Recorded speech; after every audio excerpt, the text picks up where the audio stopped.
کرنا مناجات کہتے ہیں سرگوشی کرنا. تو دعا فریاد کیسے کرنی ہے وہ بھی امام نے سکھلایا ہے، اور سرگوشی کیسے کرنی ہے اللہ سے وہ بھی امام نے سکھلایا. اور اس میں مناجات الطائبین ہے، مناجات الخائفین ہے، مناجات الراجین ہے، مناجات الشاکین ہے، توبہ کرنے والوں کی مناجات، اللہ سے امید رکھنے والوں کی مناجات، اللہ کا خوف رکھنے والوں کی مناجات، اللہ سے توسل کرنے والوں کی مناجات، اللہ سے شکوہ کرنے والوں کی مناجات، یہ سب ہے اس میں. تو کبھی آپ، اور زیادہ طولانی نہیں ہے، کبھی آپ کو موقع ہو تو کم سے کم ایک صفحہ اس کا پڑھے مناجات الطائبین کا. پہلی مناجات الطائبین ہے الہی البست الخطایا ثوب مذلتی وجللنی اتبعت منک لباس مسکنتی وامات قلبی عظیم جنایتی. یہاں سے شروع ہوتی ہے مناجات.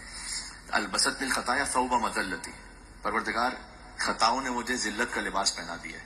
یہاں سے شروع ہوتی ہے مناجات. البست الخطایا ثوب مذلتی، پروردگار ذلت کا لباس پہنا دیا ہے مجھے میری خطاؤں نے. وجللنی اتبعت منک لباس مسکنتی، اور میرے فقر نے، یعنی اس لیے کہ میرے پاس نیک اعمال میں سے کچھ نہیں ہے. اب دیکھیں ائمہ علیہ السلام کے اس امام المتقین ہونے کی وجہ سے تقوی کی معراج ہے کہ جب وہ عصمت کے باوجود بھی اللہ سبحانہ و تعالیٰ کی بارگاہ میں حاضر ہوں تو گفتگو ایسے کرتے ہیں کہ جیسے شاید سب سے بڑا گناہگار اللہ کی بارگاہ میں پہنچا ہوا ہے، جبکہ معصوم عن الخطا ہے.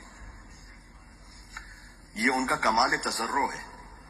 یہ بعض مرتبہ یہ بھی کہا جاتا ہے کہ ہمیں سکھلانے کے لیے، لیکن فقط سکھلانے کے لیے نہیں. آپ اس بات کو سمجھیں، تھوڑا سا اپنے ذہنی سطح کو بھی بلند کریں. فقط سکھلانے کے لیے ہوتا تو تصنع ہے، یعنی کہ خود نہیں پڑھ رہے کسی اور کے لیے کہہ رہے، اس میں وہ گریہ وزاری ہو ہی نہیں سکتی. ذرا غور فرمائیے گا، اگر امیر المومنین خالی ہمیں ہی سکھلانے کے لیے دعائے گمائل پڑھ رہے ہیں، یا امام زین العابدین علیہ السلام ان مناجات کو فقط ہمیں سکھلانے کے لیے پڑھ رہے ہیں، تو اس کا مطلب تو یہ ہے کہ خود پر وہ کیفیت نہیں طاری، ہم اور آپ کے لیے کہہ رہے ہیں. ایسا نہیں ہے، امام صاحب خود اس کیفیت کو طاری کر کے اپنے آپ کو پڑھتے ہیں. اس لیے کہ واقعاً جو عرفان اور تقوی کی اعلیٰ ترین منزل پر ہوگا، وہ جب رب العالمین کے سامنے آئے گا تو اتنا ہی اپنے آپ کو پست ترین حقیر محسوس کرے گا.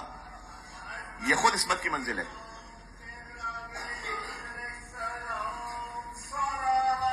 اللہم صل علی محمد وعلی محمد.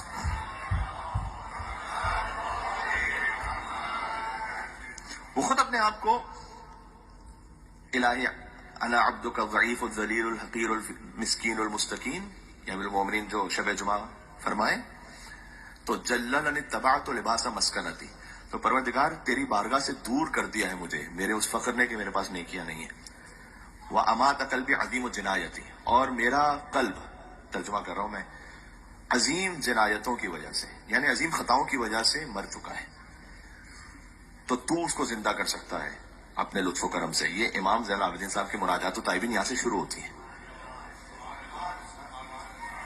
گھر گھر میں مصلے کبھی آباد نہ ہوتے دنیا میں اگر سید سجاد نہ ہوتے.